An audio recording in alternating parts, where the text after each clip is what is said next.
Hello বন্ধুগণ, ফিরে এসেছে তোমাদের মৌসুমি তোমাদের সাথে মিনি ব্লগ ডে 8 নিয়ে। দেখো বন্ধুরা, দেখতে দেখতে আমার মিনি ব্লগের ডে 8 সিজন চলে আসলো না।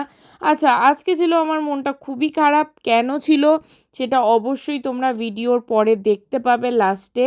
আর এই চলে এসেছিল আমার নন্দী মহাদেব মহেশ্বর একটু আদর খেতে। আদর খেয়ে উনি ব্রেকফাস্ট করে ডেলি সকালে যান এই দোকান থেকে আমাদের। উনি মুখ দেখান না, উনি খুব সুন্দরী তো উনি খুব লজ্জা পান।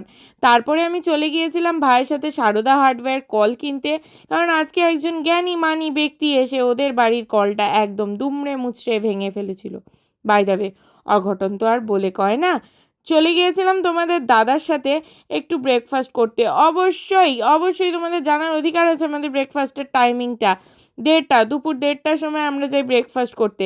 এই গরমে রোদে পুড়ে আমরা চলে গিয়েছিলাম আমাদের ফেমাস কাকার দোকানে ব্রেকফাস্ট করতে ডাবগ্রামে। অবশ্যই তোমরা যদি ডাবগ্রামে যাও অবশ্যই ভিজিট করতে পারো, সেখানেই কাকা বসেন। এই যে আমাদের কাকার দোকানের ফেমাস পুরি, আচার, ডিম কষা, সবজি, আর গরমে এই ঠান্ডা জলটা তো নেসেসারি। এই যে আমি গরম গরম মুখে পুরি নিচ্ছি। তারপর তোমাদের দাদা আমাকে দিয়ে দিয়েছিল তার সাথে একটা কর্নেটো ট্রিট। মার সাথে গিয়েছিলাম একটু অশোক ট্রেডার্সে একটা দিওয়ান দেখার জন্য। তো ফাইনালি এই দিওয়ানটা আমাদের পছন্দ হয়েছিল আর এটাই আমরা ফাইনালাইজ করে নিয়েছিলাম। দুপুরে খেয়ে ওঠার পর ভাত ঘুম যাকে বলে, পাওয়ার ন্যাপ অবশ্যই তোমাদের দিদির নেসেসিটি জীবনের, না হলে আমি বাঁচবো না। চলে গিয়েছিলাম বিকালে রোজকার মতো দোকানে। হাঁটি হাঁটি পা পা খোকা তুই দোকান যা।